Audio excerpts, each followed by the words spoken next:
नमस्कार दोस्तों और मेरे YouTube चैनल में आपका स्वागत है। भूकंप का स्थान अनातोलियन, अरब और अफ्रीकी प्लेटों के बीच ट्रिपल जंक्शन के आसपास है।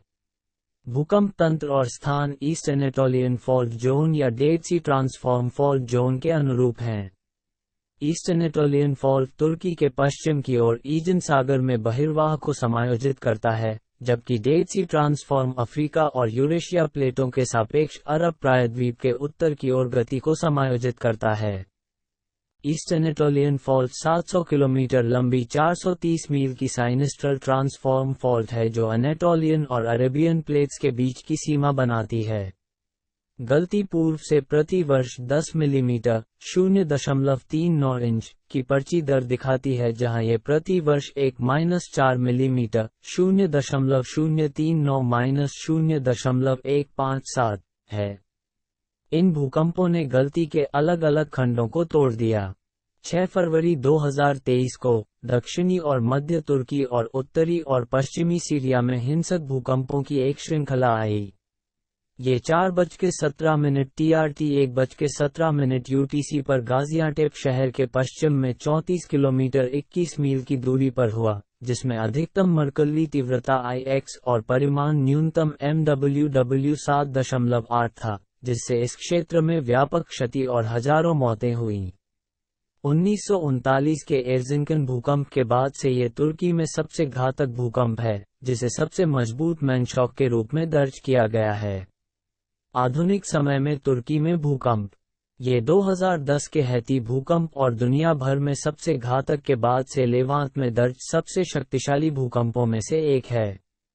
इसे इजराइल, लेबनान, साइप्रस और तुर्की के काला सागर तट के रूप में दूर तक महसूस किया गया, जिससे संरचनात्मक क्षति हुई। भूकंप के बाद कई आफ्टरशॉक्स आए, जिसमें मुख्य भूकंप के 9 घंटे बाद असामान्य रूप से शक्तिशाली मॉ 7.5 भी शामिल है। 9 फरवरी तक कुल 21,540 से अधिक मौतों की सूचना मिली है। तुर्की में 17,674 और सीरिया में 3,868। एक बड़े सर्दियों के तूफान ने बचाव के प्रयासों में बाधा डाली, खंडहरों पर बर्फ गिर रही थी और तापमान गिर रहा था। इन क्षेत्रों में बर्फीली तापमान बचे लोगों को, विशेष रूप से मलबे के नीचे फंसे लोगों को हाइपोथर्मिया के बड़े जोखिम में डाल देता है।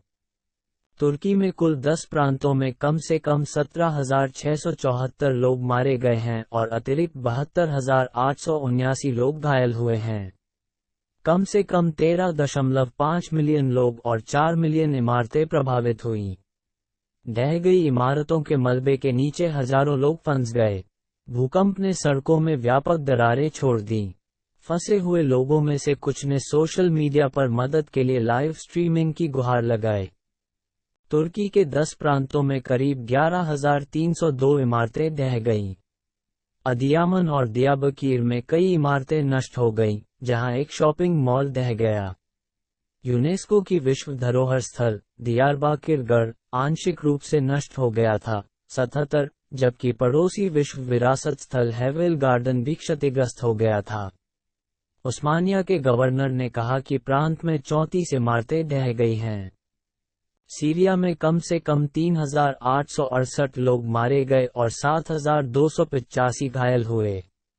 सीरिया के स्वास्थ्य मंत्रालय ने 1,678 भूकंप से संबंधित मौतों और सरकार के कब्जे वाले क्षेत्रों में 2,950 लोगों के घायल होने की सूचना दी है, जिनमें से अधिकांश अलेप्पो और लताकिया प्रांतों में हैं।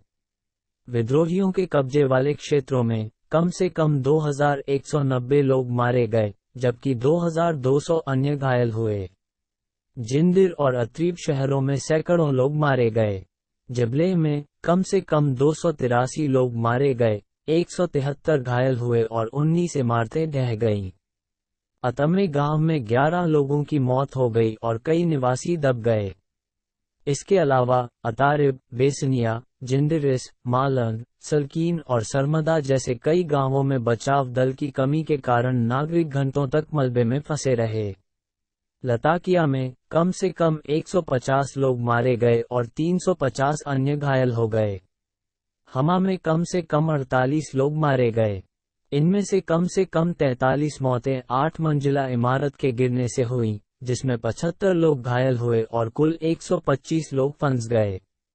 सीरियन अमेरिकन मेडिकल सोसाइटी के अध्यक्ष अमजद रास ने कहा कि आपातकालीन कक्ष चोटों से भरे हुए थे। इदलिब गवर्नमेंट में एक अस्पताल ने 30 शव प्राप्त किए। राष्ट्रीय टीम के लिए खेलने वाले फुटबॉलर नादिर जौकदर की जबलेह में उनके घर के ढह जाने से उनके बेटे सहित मृत्यु हो गई। वीडियो देखने के लिए आपका धन्यवाद।